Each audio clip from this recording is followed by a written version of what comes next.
وعجل فرجہ۔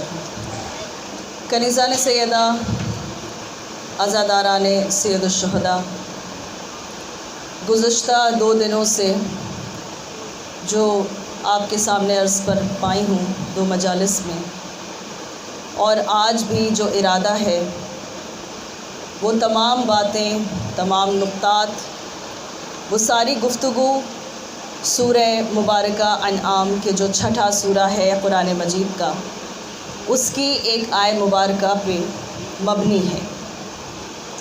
اور اس آیت مبارکہ میں پروردگار ارشاد فرما رہا ہے، بسم اللہ الرحمن الرحیم، قل ان صلاتی و نسوکی و محیای و مماتی للہ رب العالمین، کہ اے میرے حبیب، اے میرے محمد صلی اللہ علیہ وآلہ وسلم، اللہم صلی علی محمد وآل محمد وعجل فرجہ۔ آپ کہہ دیجئے، قل کہہ دیجئے کیا، ان صلاتی کہ میری نماز، و نسوکی میری قربانیاں اور ان قربانیوں کی تیاریاں، تیسری بات کیا، و محیای میری زندگی، و مماتی اور میری موت کس کے لیے ہے، للہ رب العالمین، سوائے رب العالمین کے لیے اور کسی کے لیے بھی نہیں ہے۔ تو سوائے رب العالمین کے اور کسی کے لیے محمد عربی کا کوئی فعل نہیں، کوئی عمل نہیں، کوئی بات نہیں، کوئی جملہ نہیں، کوئی لفظ نہیں۔ کل زندگی ان کی حکم پروردگار سے جی گئی ہے، پوری زندگی حکم پروردگار کے مطابق گزاری گئی ہے۔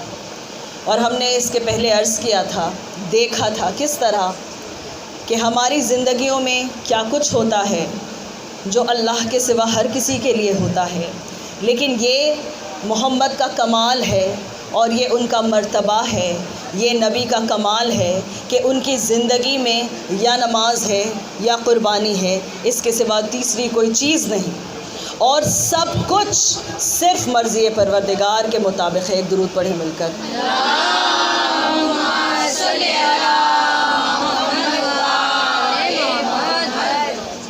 تو عزیزان گرامی، گزشتہ 2 دنوں میں ہم جو کچھ کر پائے ہیں، سن پائے ہیں، سمجھ پائے ہیں، اس کا نتیجہ کل اس طرح نکلا کہ جو 23 برس کا ایک وقفہ ہے کہ جس میں رسول اکرم نے تبلیغ اسلام کیا اور انسان کے اخلاق کو ایک تکمیل والے درجے تک پہنچانے کی کوشش کی، ایک سلیقہ زندگی دیا، ایک بہترین نمونہ عمل زندگی کے لیے دیا، انسانیت کو حیات بخشی، عورتوں کے حقوق کو محفوظ کیا، غربا، فقراء، ضعفاء کے لیے ایک گنجائش پیدا کی کہ لوگوں کو ان کی تکالیف کے احساس سے واقف کرایا، اور وہ ساری چیزیں جو انسان کی زندگی اور جو سماج کی بقا کے لیے نقصان دہ ہیں ان سے نجات دلائی۔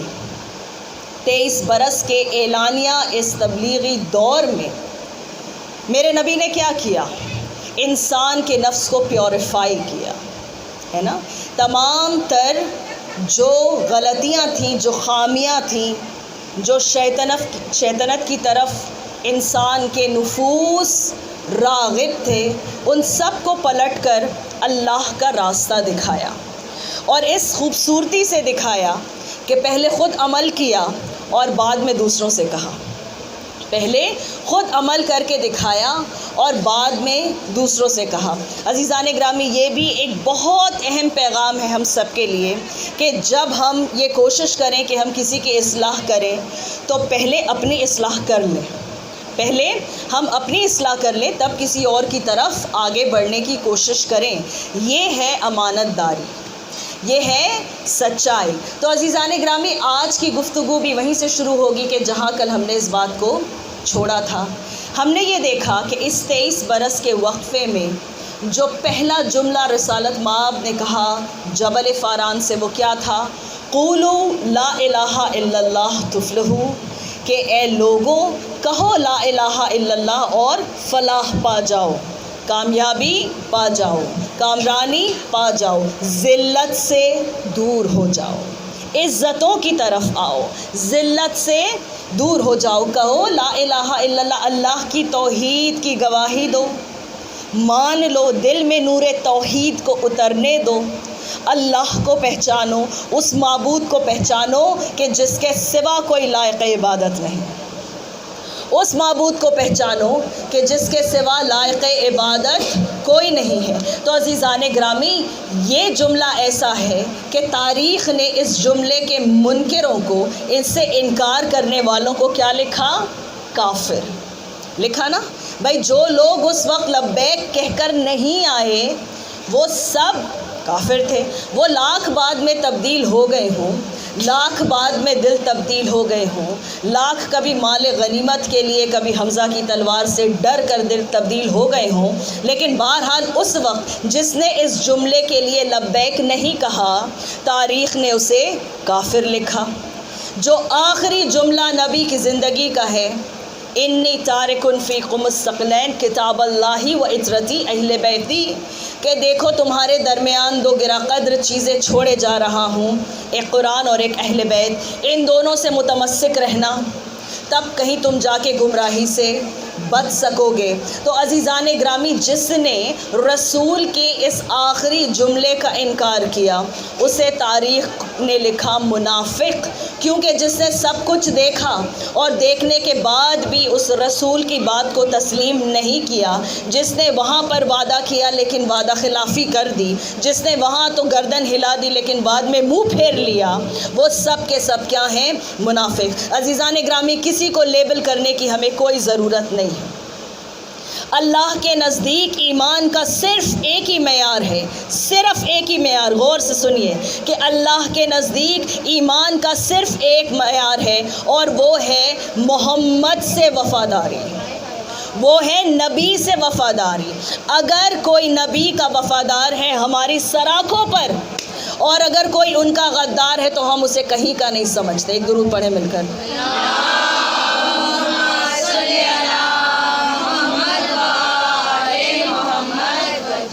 تو عزیزان گرامی، کسی بہتر درود پڑھیں۔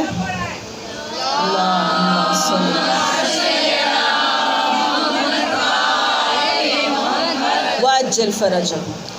تو کنیزان سیدہ، عرض میں یہ کر رہی تھی کہ رسول اکرم کے سوا اور کسی کی زندگی کے بارے میں یہ نہیں کہا جا سکتا کہ پروردگارہ میری زندگی میں یہ نماز اور یہ قربانیاں، یہ جینا اور یہ مرنا سب کچھ تیرے لیے، اور اتنی حیثیت، اتنی اہمیت اور یہ مرتبہ اور درجہ ہے اس نبی کا کہ جو اس کے ایک جملے کا مخالف ہو جائے، جو اس کے ایک جملے کا منکر ہو جائے، جو اس کے ایک حکم سے انکار کر دے، اس کو ایمان کے دائرے سے خارج جانا جاتا ہے، اس کو ایمان کے دائرے سے باہر جانا جاتا ہے۔ کل ہم نے عرض کیا تھا نا، قل، کیا کہہ دیجئے کہ اگر اللہ سے محبت ہے فاتبعونی، کہ تمہارا اتباع کریں، تمہارے فرما بردار ہو جائیں، تم سے اوبیڈینٹ رہیں۔ وفادار تو بہت دور کی بات ہے، سر جھکا کر تمہاری بات کو مان لے، فرما برداری نظر کے سامنے والی وفاداری ہے، اصل وفاداری پشت کے پیچھے ہوتی ہے۔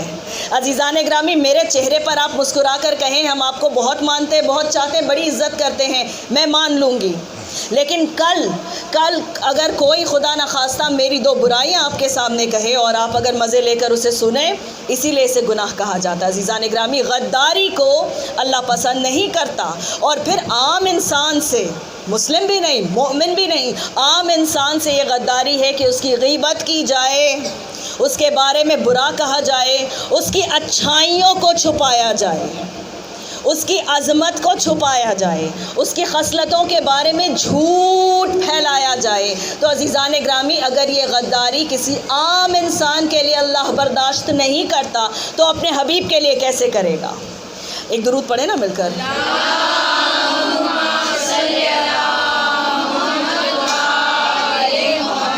وَعَجِّلْ فَرَجَهُ۔ تو عزیزان گرامی، اتنا مرتبہ ہے نبی کا کہ جس کے ایک جملے کا کوئی انکار اگر کر دے، کیوں؟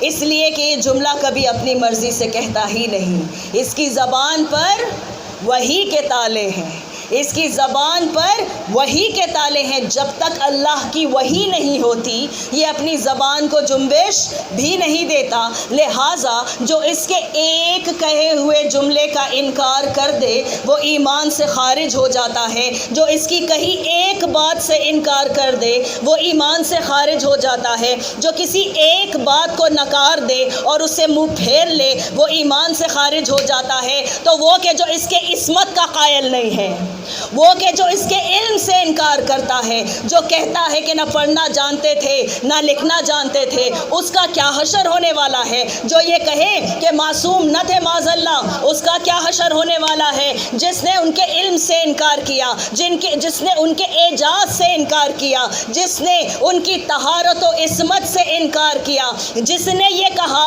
کہ وہ تو ہمارے جیسے خاکی تھے، وہ تو نوری نہیں تھے، وہ تو ہمارے جیسے خاکی تھے، وہ تو نوری نہیں تھے، ان کا حشر کیا ہوگا؟ ایک مرتبہ سوچ کر دیکھیے، ایک درود پڑھیں مل کر۔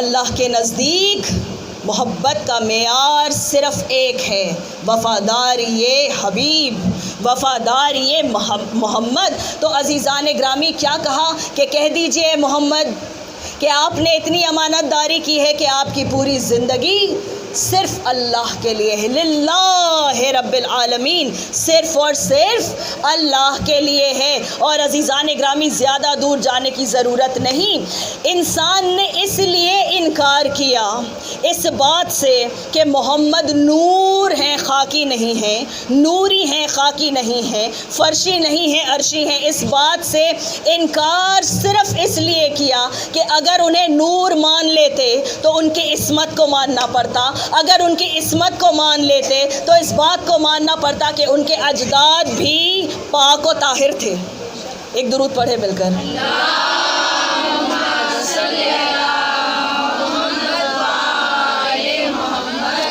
تو اس بات کو ماننا پڑتا کہ ان کے پورے خاندان میں اس کے پہلے کہ اسلام مکمل شکل میں آئے کردار والے سارے کے سارے مسلمان تھے، وہ نسل ابراہیم میں سارے کے سارے مسلمان تھے۔ عزیزان گرامی اگر اس بات کو مان لیتے کہ اجداد سارے مسلمان تھے تو پھر ایک اور معاملہ اٹھتا کہ جب یہ مان لیتے نا کہ محمد کے فور فادرز، محمد کے اینسسٹرز، ان کے اجداد، ان کے باپ دادا چچا، ان کے بھائی، ان کا پورا خاندان اگر مسلمان تھا طبیعتاً کردارن مسلمان تھے، اخلاقاً مسلمان تھے، اگر اس بات کو مان لیا جائے تو پھر لوگوں کو اپنے باپ داداؤں کے بارے میں بھی بتانا پڑتا، تو پھر اپنے اجداد کے بارے میں بھی بتانا پڑتا، اور اس کے بعد کفر اور ایمان کا ایسا تفرقہ پیدا ہوتا کہ کوئی بھی مسلمان گمراہ نہیں ہوتا۔ لیکن عزیزان گرامی پہلا ظلم کیا کیا؟ کہا کہ نوری نہیں ہے خاکی، اچھا خاکی ہے،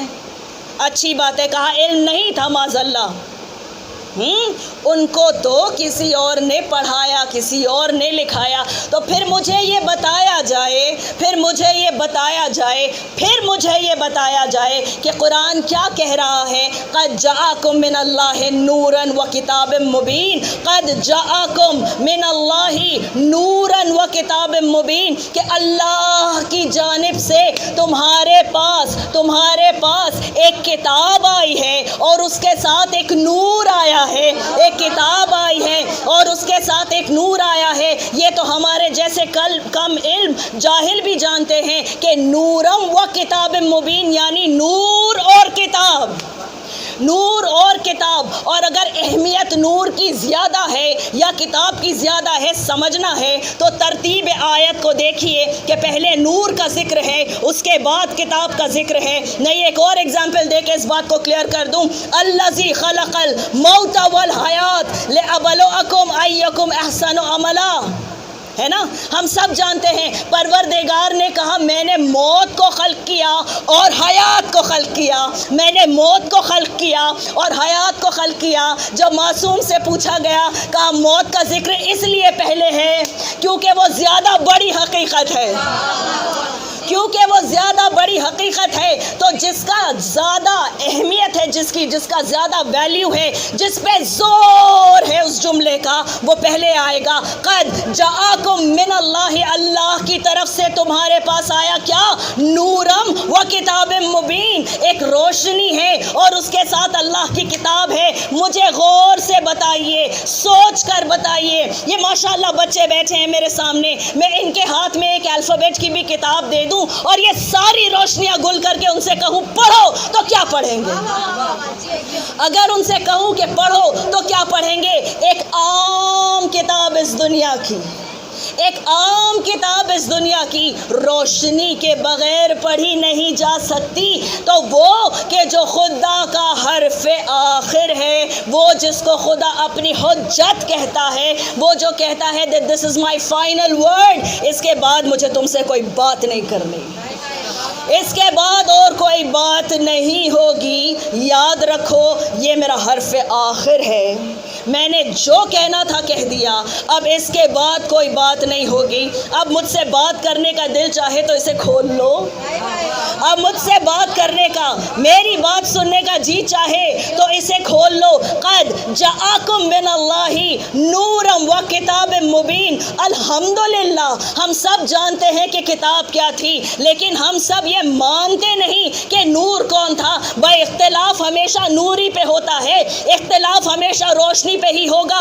اختلاف ہمیشہ روشنی پہ ہی ہوگا۔ ڈفرنسز ہمیشہ روشنی پہ کیوں ہوں گے؟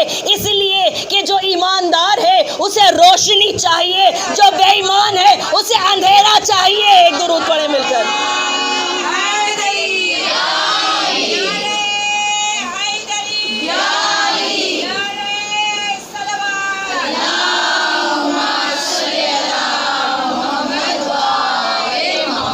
وَأَجِّلْ فَرَجَهُمْ، جو ایماندار ہے اسے روشنی چاہیے، لیکن اس روشنی کے آ جانے سے جن کی چوریوں میں خلل پڑتا ہے، جن کی اصلیتیں آشکار ہو جاتی ہیں، جن کے دامن کے داغ اور دھبے نظر آنے لگتے ہیں، جن کے دلوں کے اندھیروں کا احساس ہو جانے لگتا ہے، جنہیں احساس کمتری ہو جانے لگتا ہے، ان کے لیے یہ نور پریشانی کا باعث ہے۔ لیکن کمال تو یہ ہے کہ اس نور نے سوائے محبت کے کچھ بانٹا ہی نہیں۔ کمال تو یہ ہے کہ اللہ یہ کہہ رہا ہے قد جاءکم من اللہ نوراً و کتاب مبین، اور اسی قرآن مجید میں کہہ رہا ہے اللہ کہ اللہ نور ہے اور اس کی طرف سے بھیجی ہوئی ہر چیز نور ہے، کہ یہ روشنی کا ایک سلسلہ ہے کہ جس میں ظلمت کا کوئی تصور نہیں، جس میں اندھیروں کا کوئی تصور نہیں۔ سورہ بقرہ ہر مسلمان پڑھتا ہے اور کہتا ہے کہ پروردگار ہمیں آیت الکرسی، ہمیں ظلمات سے نکال کر نور کی طرف لے جا، ہمیں ظلمات سے نکال کر نور کی طرف لے جا، ہمیں ظلمات سے نکال کر نور کی طرف لے جا۔ جب آپ نے سرے سے انکار ہی کر دیا، جب آپ نور کو نور نہیں جانتے، جب آپ نور کو نور نہیں جانتے، تو آپ کی قسمت میں اللہ نے ظلمتیں لکھ دی۔ جنہوں نے نور کو نور مانا، اللہ نے نور میں اضافہ کر دیا، اللہ نے نور میں اضافہ کر دیا۔ عزیزان گرامی، ہمارے ائمہ نے ہمیں یہی سکھایا ہے، ہمارے ائمہ معصومین نے ہمیں یہی سکھایا ہے کہ جب کوئی نعمت پروردگار عطا کرے تو سر کو جھکا کر اس کا شکریہ ادا کرو، اس لیے کہ اگر تم نے شکریہ ادا کیا تو اس نعمت کا صدقہ عطا ہو جائے گا، اور جب نعمت کا صدقہ ادا ہو جائے گا تو اللہ اس میں اضافہ بھی کرے گا، اس میں بقا بھی دے گا، اللہ اس میں اضافہ بھی کرے گا اور اس میں بقا بھی دے گا، اسے باقی بھی رکھے گا، اسے بڑھاتا بھی جائے گا۔ تو جنہوں نے محمد کی عصمت کا انکار کیا، نور کا انکار کیا، اللہ نے ان کی قسمت میں اندھیرے لکھ دیے۔ اب وہ اس کے بعد جتنے چاہے اندھیروں کو مانے، بٹھائیں، اٹھائیں، پرواہ نہیں، اس لیے کہ نور سے رشتہ منقطع ہو گیا، نور سے رشتہ ختم ہو گیا۔ لیکن جنہوں نے محمد کو نور مانا، اللہ نے انہیں علی دے دیا۔ جنہوں نے علی کو نور مانا انہیں حسن مل گئے، جنہوں نے بی بی کی عزت کی انہیں حسین مل گئے۔ تو عزیزان گرامی، سمجھ میں آ گیا اللہ کہہ رہا ہے، یہ میں اپنی طرف سے نہیں کہہ رہی ہوں، اللہ کہتا ہے اِنَّا هَدَيْنَاهُ السَّبِيلَ اِمَّا شَاكِرٌ وَإِمَّا كَفُورٌ۔ دیکھو نعمتیں ہم نے اتنی بھیجی ہیں، اتنی بنائی ہیں کہ تم جن کا شمار نہیں کر سکتے، لیکن ذکر ہم صرف ہدایت کا کریں گے، کیونکہ سب سے عظیم نعمت وہی ہے۔ اِنَّا هَدَيْنَاهُ السَّبِيلَ اِمَّا شَاكِرٌ وَإِمَّا كَفُورٌ۔ چاہو تو مجلس میں آ کے شکر ادا کرو، چاہو تو منہ پھیر کے کفر کرو۔ ایک درود پڑھیں مل کر۔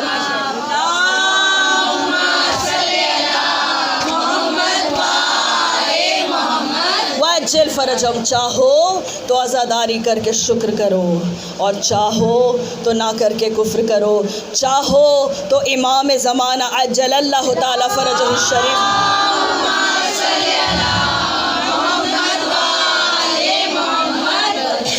کے قابل بننے کی کوشش کرو، تاکہ ابھی جو نعمت تمہارے پاس موجود ہے اس سے تمہاری قربت بڑھ جائے، اس سے تمہاری قریبی ہو جائے، اس کی خاص توجہ حاصل کر کے تو دیکھو، اس کی خاص توجہ حاصل کر کے تو دیکھو کہ اس کی برکتیں کیا ہیں اس دنیا میں اور اس آخرت میں۔ عزیزان گرامی، جنہوں نے ایک معصوم کو معصوم مانا، جنہوں نے ایک نور کا احترام کیا، پروردگار نے اضافہ کر دیا، اور پھر جب لوگوں نے ایک اور کو مانا تو اضافہ ہوتا گیا، اسی طرح یہ سلسلہ چلتا گیا۔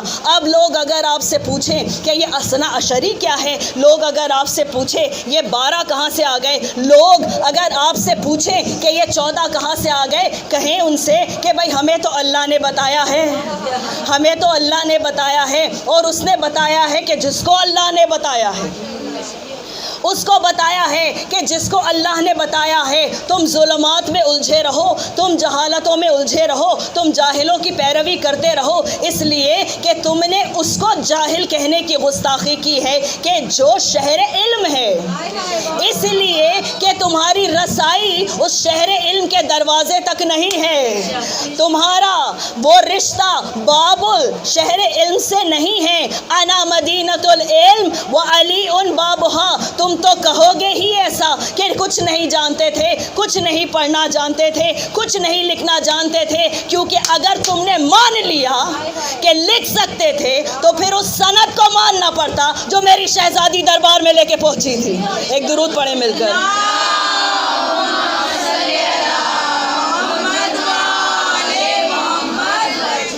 جس کے نور سے اللہ نے لوح اور قلم کو خلق کیا، اسے ہم خاکیوں کو اپنے نور ہونے کی کوئی بھی دلیل دینے کی ضرورت نہیں ہے۔ عزیزان گرامی، بس اتنی سی بات تو ہم جانتے ہیں نا، ہم تو کبھی اپنی فکر لے کر وہاں پہنچ ہی نہیں سکتے کہ جہاں رسالت مآب ہیں، ہم تو ابھی تک اسی کو دیکھ کے دم بخود ہیں، اسی کو دیکھ کے حیرت زدہ ہیں، اسی کو دیکھ کے اشش کرتے ہیں، اسی کے عشق میں مبتلا ہیں، دن رات اسی کو پکارتے ہیں کہ جو ہر وقت اس کے در کی غلامی کرتا نظر آیا۔ ہم آج تک اپنے مولائے کائنات کی محبت میں الجھتے ہی چلے جا رہے ہیں انشاءاللہ، اور زیادہ ڈوبتے جا رہے ہیں، اور مسرور عشق علی سے دل ہوتا جا رہا ہے، کیونکہ ہم تو یہ دیکھتے ہیں کہ محمد سے عشق کرنے کے سلیقے، محمد سے عشق کرنے کے سلیقے ہمیں علی نے بتائے ہیں، اور بہترین طریقہ یہی ہے کہ اگر محمد کو سمجھنا ہے تو علی کے در پر آؤ، فاطمہ کے در پر آؤ، ان کی اولاد سے سیکھو، اسی لیے کہ گھر والے جو جانتے ہیں وہ باہر والے نہیں جانتے۔ ایک درود پڑھیں مل کر۔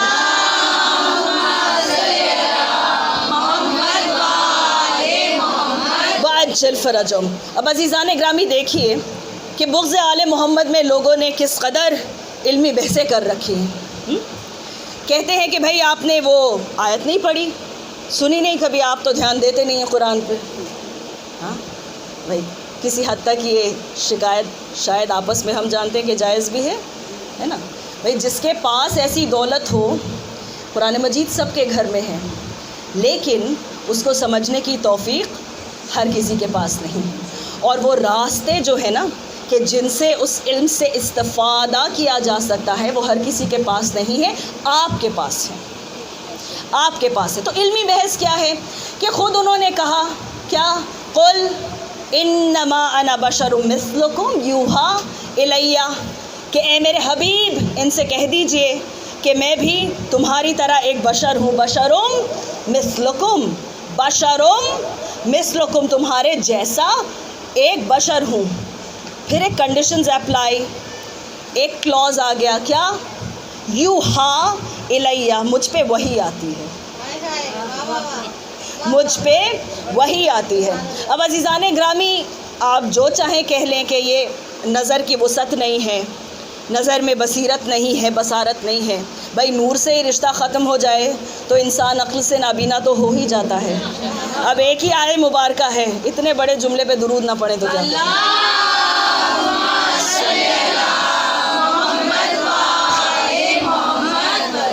کیا بحث ہے؟ قل انما انا بشر مثلکم یوحا الیہ، کہ ان سے کہہ دیجئے کہ میں بھی، محمد کہہ دیجئے کہ میں بھی تم جیسا ایک بشر ہوں، یوحا الیہ، ایک فرق ہے، اور کیا فرق ہے، کیا فرق ہے، کیا فرق ہے، کیا فرق ہے؟ یوحا الیہ، مجھ پہ وحی آتی ہے، مجھ پہ وحی آتی ہے۔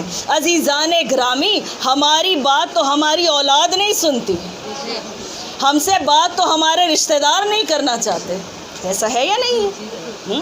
خود ہمارے ہمسائے جو ہیں نا، ہمارے پڑوسی، نہ جانے ہماری کتنی باتوں سے چڑے ہوئے ہیں، نہیں معلوم ہے نا، لیکن کوئی ایسا ہے کہ جس سے اللہ کلام کرتا ہے، کوئی ایسا ہے، کوئی ایسا ہے۔ تو اب یہ اپنی اپنی نظر ہے، اپنی اپنی قسمت ہے، اپنے اپنے ظرف کی طہارت ہے، اپنی اپنی غرض ہے کہ انسان کسی ایک حصے کو پکڑ کر اسی پہ بیٹھ جائے اور آگے نہ دیکھے، آگے نہ دیکھے۔ کیا کہا بھائی؟ انہوں نے تو کہا قل، اللہ نے کہا ان سے کہنے کے لیے، اس لیے کہ ان کی زبان پہ تو وحی کے تالے ہیں۔ قل انما انا بشر مثلکم، کہ میں تمہارے جیسا ایک انسان ہوں، میں تمہارے جیسا ایک انسان ہوں، میں تمہارے جیسا ایک انسان ہوں۔ آئے مبارکہ نے یہی کہا، یوحا الیہ، بس ایک فرق ہے، اور کیا فرق ہے؟ کہ مجھ پہ وحی آتی ہے۔ چلے مان لے، مان لے، ایک منٹ کو یہ بھی مان لے کہ دعویٰ سچا ہے، نعوذ باللہ کہ دعویٰ صحیح ہے، تو بھی مجھے یہ بتائیے کہ کتنے لوگوں پر وحی آتی ہے، کتنے لوگوں پر وحی آتی ہے، کتنے لوگوں سے اللہ بات کرتا ہے، کتنے لوگوں سے اللہ اپنے احکام کو پہنچنوانے کا کام لیتا ہے۔ کتنے ایسے لوگ ہیں، کتنے ایسے لوگ ہیں کہ جن کا ظرف اتنا پاک ہے کہ اللہ کے کلام کا نور اس میں اتر جائے، اللہ کے کلام کا نور اس میں اتر جائے۔ چلے یہ بھی جوش خطابت کے جملے ہیں، چلے یہ بھی جوش محبت کے جملے ہیں، مجھے بس اتنا بتائیے، سامنے کی بات ہے، میں تو اب اپنی ماؤں سے کچھ کہہ ہی نہیں رہی ہوں، میرے جو بزرگ مجھے یہاں نظر آ رہے ہیں مجھ سے بہت بہتر جانتے ہیں، میری بہنیں بھی مجھ سے کہیں زیادہ جانتی، میں اپنی بیٹیوں سے پوچھتی ہوں کہ رسول نے یہ تو کہا نا، قل انما انا بشر مثلکم، کہ میں تمہارے جیسا ایک انسان ہوں، ایک بشر ہوں، ایک انسان ہوں۔ یہ تو نہیں کہا کہ تم بھی میرے جیسے ہو، یہ تو نہیں کہا کہ تم بھی میرے جیسے ہو۔ عزیزان گرامی، اب انسان کسی کا دل رکھنا چاہے نا تو کہتا ہے کہ میرا گھر تمہارا گھر ہے، کہتا ہے نا، کہتا ہے بھائی یہ بھی تمہارا گھر ہے، یہ بھی تمہارا ہی بیٹا ہے، یہ بھی تمہاری ہی گاڑی ہے۔ جس کا دل رکھنا چاہے انسان، جس کو عزت دینا چاہے انسان، جس کو احترام دینا چاہے، قربان ہم اس ذات عظیم کے کہ جس نے تکالیف اٹھائیں اور جس نے دشمنی کو برداشت کیا اور پھر بھی صلہ رحمی کے علاوہ اور کچھ نہیں کیا، جو ریٹیلیٹ ہر لحاظ سے کر سکتا تھا اس نے نہیں کیا، اس نے ضبط کیا، اس نے صبر کیا، اور کیا کہا دل رکھنے کے لیے، قل انما انا بشر مثلکم۔ دیکھو میرے بعد یہ نہ کہنا کہ نمازیں تو محمد پڑھتے تھے، ہم تو انسان ہیں، روزے تو محمد رکھتے تھے، ہم تو انسان ہیں، کیسے رکھیں؟ جہاد تو محمد نے کیا تھا، بھائی نبی تھے، نوری تھے، ہم تو انسان ہیں۔ نہیں، اللہ نے کہا کہ یہ تب تک دین نہ سمجھیں گے جب تک وہاں سے بات شروع نہ کی جائے کہ جہاں یہ جانتے ہیں۔ ہم جب بچوں کو پڑھانا شروع کرتے ہیں، آپ نے الف بے پڑھانا شروع کیا، کیا پہلے آپ نے یہ پڑھا دیا؟ نہیں، آپ نے شروع کہاں سے کیا؟ آپ نے الف سے شروع کیا. اس کے بھی پہلے آپ نے انہیں وہ چیزیں دکھائیں کہ جن سے وہ مانوس ہیں، جن کو وہ پہچانتے ہیں. عزیزان گرامی، میرے کسی مجلس میں اسی محرم کے ماہ میں کہا تھا، and it must be on record، آپ سنیں کہ جیسے آپ جب اپنے چھوٹے چھوٹے بچوں کو مجالس میں لے کر آتی ہیں، پہلے آپ ان کے ننھے ننھے ہاتھ ان کے سینوں پر رکھتی ہیں نا، پھر آہستہ آہستہ 1 سال کے محرم کے بعد انہیں یہ سمجھ میں آتا ہے کہ جب یا حسین کی صدا کان میں جائے تو سینے پہ ہاتھ چلنا چاہیے. کبھی تو سینہ بھی نہیں ملتا ہے، جہاں پاتے ہیں وہیں ہاتھ چلاتے ہیں نا ایسا. اس کے بعد تھوڑا اور بات سمجھ میں آتی ہے، جب کالے لباس آپ پہن لیتے ہیں انہیں سمجھ میں آ جاتا ہے کہ ہمیں مجالس میں جانا ہے. پھر بات تھوڑا اور بڑھتی ہے، بات ذرا اور بڑھتی ہے. وہ کیا کہ جب وہ تھوڑا اور بڑے ہو جاتے ہیں تو آپ انہیں احترام سکھاتے ہیں، آپ انہیں آداب مجلس و ماتم سکھاتے ہیں. جب اور شعور بلند ہوتا ہے اور یہ اپنی ٹین ایج پہ آتے ہیں تو ایک شوق ان کے اندر ہم دیکھتے ہیں. انشاءاللہ وہ شوق کیا ہے کہ اب ہمیں حصہ لینا ہے، اب ہمیں نوحے پڑھنے ہیں، اب ہمیں مجلس سننی ہے، اب ہمیں نعرے لگانے ہیں، اب ہمیں مدحائے محمد و آل محمد کرنا ہے. تھوڑی اور بات بڑھتی ہے، گریہ کرنے کی توفیق آ جاتی ہے، گریہ کرنے کی توفیق آ جاتی ہے. اور اس کے بعد یہ شعور انسان حاصل کرتا ہے کہ کلو یومن عاشورا کلو ارضن کربلا، کہ اس کے ذہن میں جب یہ نور اتر جاتا ہے کہ حسین حق ہے، حسین حق ہے. اور جب حق و باطل کے درمیان روزانہ عاشور کا میدان سجے تو ہمیں حق کی پیروی کرنا ہے. عزیزان گرامی، کہیں سے شروع ہوتی ہے بات، کہیں پر جا کے ختم ہوتی ہے. جو مانوس چیزیں ہیں اس سے ہم غیر مانوس تک جاتے تھے، وہی اترتی ہے. اور یہ ایک بہت بڑا فرق ہے. کیوں؟ وہی اسی پر اتر سکتی ہے. بس ایک آخری نقطہ اور اس کے بعد مصائب کی منزل، کہ وہی اسی پر اتر سکتی ہے جو اس قابل ہو. عزیزان گرامی، ایک مرتبہ اللہ کے نور کی تجلی موسیٰ نے دیکھی تو بے ہوش ہو گئے. طور پہ اتری تو طور چور ہو گیا، طور پہ اتری تو طور چور ہو گیا. ایک مرتبہ وہ موسیٰ کہ جن کی ہیبت مشہور ہے، وہ موسیٰ کہ جو اللہ سے کلام کرنے کا شرف رکھتے ہیں، وہ موسیٰ کہ جن کی ناز برداری اللہ نے کی، وہ موسیٰ کہ جو ہمیشہ غیظ میں ہیں، وہ موسیٰ کہ جن کا غضب مشہور ہے.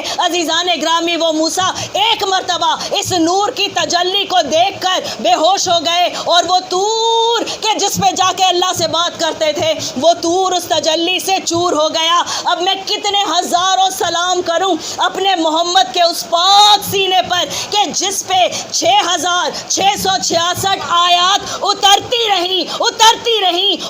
رہیں. اس پاک ظرف نے تمام نور کو سمیٹ لیا. ایک درود پڑھیں مل کر.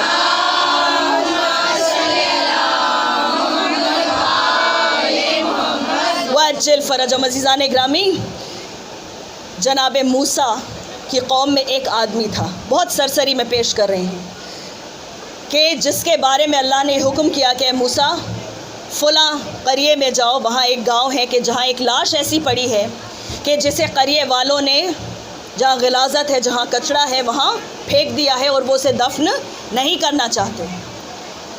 اللہ کہتا ہے کہ دیکھو موسیٰ، وہ میرا دوست ہے، وہ میرا ولی ہے، میرا دوست ہے، جا کر اسے دفنا دو. جناب موسیٰ تجسس میں ہے، کیوریوسٹی میں ہے. اور جب وہاں پہنچے اور دریافت کیا تو لوگوں نے کہا کہ ہم نے اسے دفنانے سے انکار کیا ہے کیونکہ وہ انسان بہت زیادہ گناہگار تھا.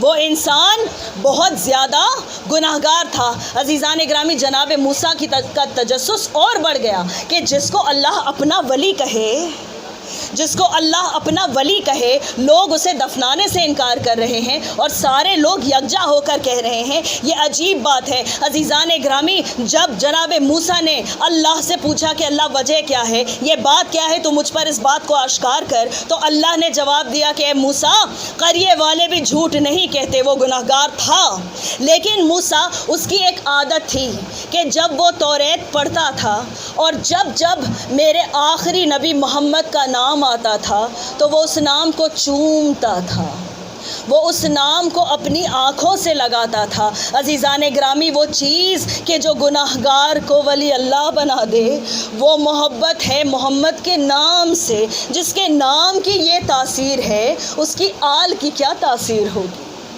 اس کی آل سے محبت کرنے کا کیا اجر ہے، اور اس کی آل پر ظلم کرنے کی کیا سزا ہے، یہ انسان ذرا سوچے۔ ہاں عزیزان گرامی، آپ کی آنکھیں چھلک اٹھی ہیں نا۔ جناب موسیٰ کا ذکر ہے، میں آپ سے عرض کروں کہ جب میرا چوتھا امام زیورات اسیری پہن کر دربار شام میں داخل ہوا نا، جو غیرت کا امتحان میرے مولا نے دیا، اسی لیے تو میرا مولا کہتا تھا الشام الشام الشام۔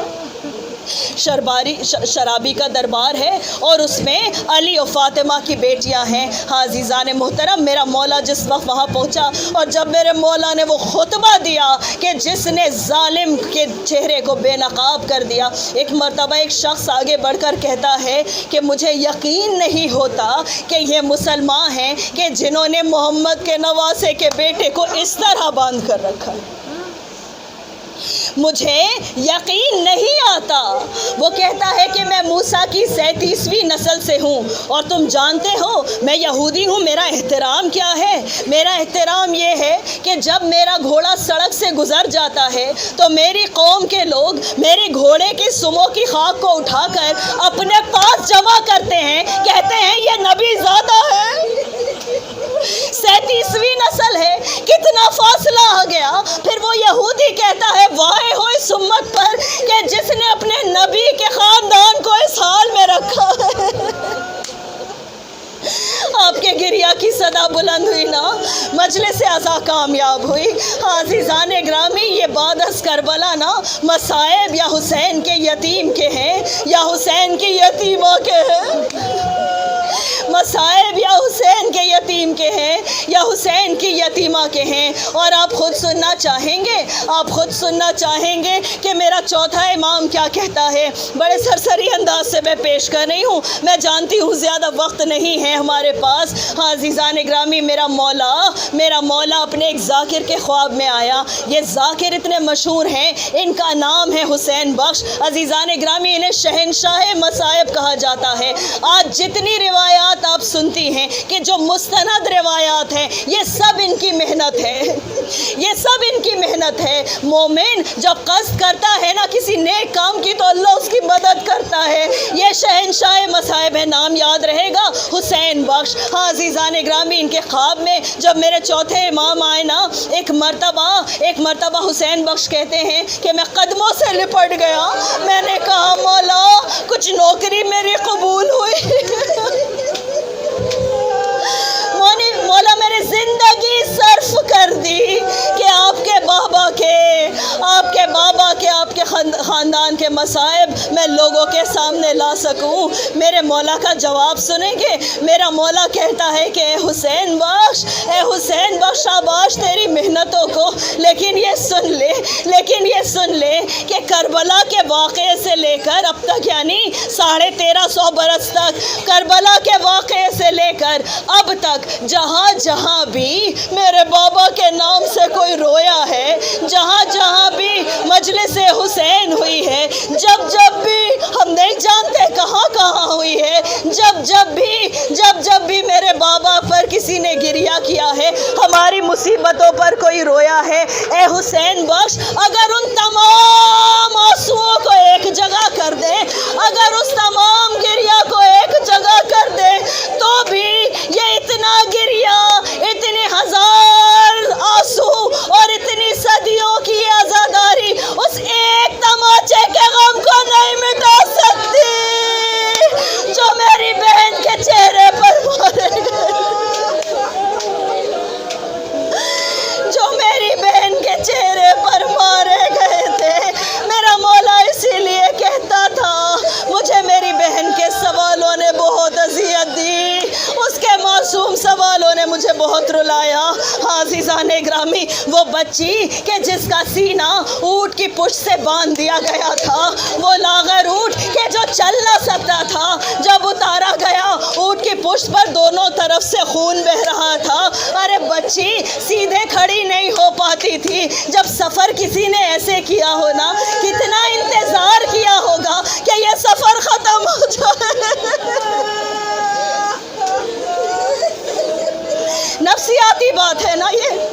فطرت کی بات ہے نا کہ جب سفر اتنی تکلیف میں کٹا ہو تو انسان تو یہ انتظار کرے گا نا کہ یہ سفر کب ختم ہو، لیکن اس بچی کو کیا معلوم تھا کہ اتنی تکلیف کے بعد اب کوفے میں غیرت کا امتحان دینا ہے۔ کوفے کا منظر بھی پیش کروں میں کہ پتلی پتلی تنگ گلیاں ہیں، ان گلیوں میں اونٹ کھڑے ہیں، تیزی سے گزارا نہیں جا سکتا کہ بھیڑ امڑ آئی ہے دیکھنے کے لیے، مرد نیچے کھڑے ہیں، عورتیں اپنے اپنے گھروں کی چھتوں پر ہیں۔ اب مجھے انصاف سے بتانا بیویوں کہ بے کجاوا اونٹ پر جو بیوی بیٹھی ہے اسے عورتیں کتنی نزدیکی سے دیکھ رہی ہیں، کتنی نزدیکی سے دیکھ رہی ہے۔ عزیزان گرامی، جناب سکینہ اس وقت جناب زینب کے پاس بیٹھی ہوئی تھی۔ ارے گود میں بچی نے سر رکھا کہ ایک جگہ جب اونٹ کو روکا گیا، برابر میں کسی کے گھر کی چھت تھی، ایک مومنہ وہاں بیٹھی ہوئی تھی۔ ارے جیسے ہی سکینہ کی نظر اس پہ پڑی، ایک مرتبہ سکینہ نے پھوپھی سے پوچھا، پھوپھی اماں یہ عورت مجھے نیک لگتی ہے، کیا میں اس سے ذرا سا پانی مانگ لوں؟ عزیزان گرامی، پانی انسان کا بنیادی حق ہے، بنیادی حق ہے، اسے مانگنے میں کوئی قباحت نہیں، لیکن یہ حسین کی غیرت مند بیٹی ہے، پہلے پھوپھی کی اجازت لیتی ہے۔ میری شہزادی کہتی ہے کہ اگر وہ دے دے تو تو لے لے، اگر وہ دینے کو راضی ہو۔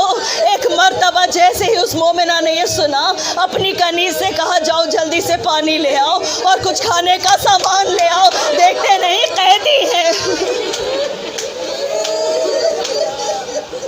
جس نے حسین کے سینے کے سوا کبھی کوئی بستر نہ جانا ہو، اسے لوگ صدقہ کھلانے پہ آمادہ ہے۔ اللہ اکبر۔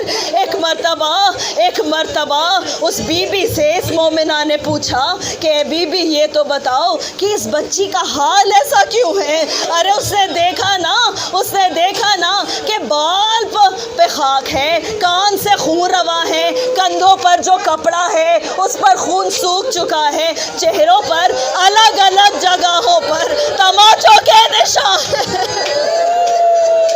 روئی آپ جانتے ہیں نا کہ تماچوں کا ازالہ آپ کے آنسو نہیں کر سکتے، جگہ جگہ پر تماچوں کے نشان ہیں، کہیں نیل نشان ہیں، کہیں سرخ نشان ہیں، بچی کے ہونٹ پر پپڑیاں جمی ہوئی ہیں، اتنی کم سن بچی ہے لیکن آنکھوں میں کالے حلقے پڑے ہیں، اسے دیکھ کر سمجھ میں آتا ہے کہ اس نے بڑے زخم کھائے ہیں، اس لیے کہ سینے کا کپڑا بھی خون سے تر ہے۔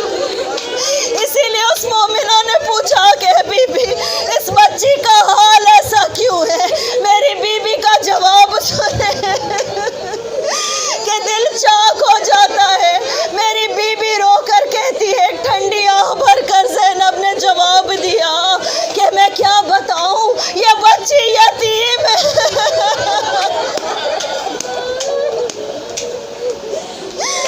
یہ بچی یتیم ہے۔ عزیزان گرامی، اتنے میں کنیز پانی لے آئی، جیسے ہی پانی کا ظرف بڑھایا نا، اس مومنہ کے ذہن میں کوئی بات آئی، کہنے لگی کہ بی بی میں نے سنا ہے کہ رسول اکرم کا ارشاد ہے کہ یتیموں کی دعا بہت اے بی بی اس بچی سے کہیے پہلے میرے لیے دعا کر دے۔ اللہ اکبر۔ ایک کوزہ پانی کے لیے ساقی کوثر کی پوتی دعا کے لیے ایک مرتبہ ننھے ہاتھ اٹھے، وہ ہاتھ کہ جنہوں نے مشق حوالے کی تھی عباس کے، اب وہ ہاتھ بھی زخمی ہے کہ شام غریبہ میں جلتا ہوا کرتا بجھایا تھا بی بی نے۔ ننھے ہاتھ اٹھے۔ ایک مرتبہ وہ مومنہ کہتی ہے میری پہلی دعا یہ ہے، ان سے کہہ دیجئے کہ یہ دعا کریں کہ میرا شوہر تجارت کے سلسلے میں شہر سے باہر گیا ہے، وہ صحیح و سالم واپس آ جائے۔ ہائے جس کا گھر اجڑ گیا ہو اس سے سلامتی کی دعا کرائی جا رہی ہے۔ بی بی نے کہا آمین۔ کہا دوسری کیا دعا ہے آپ کی؟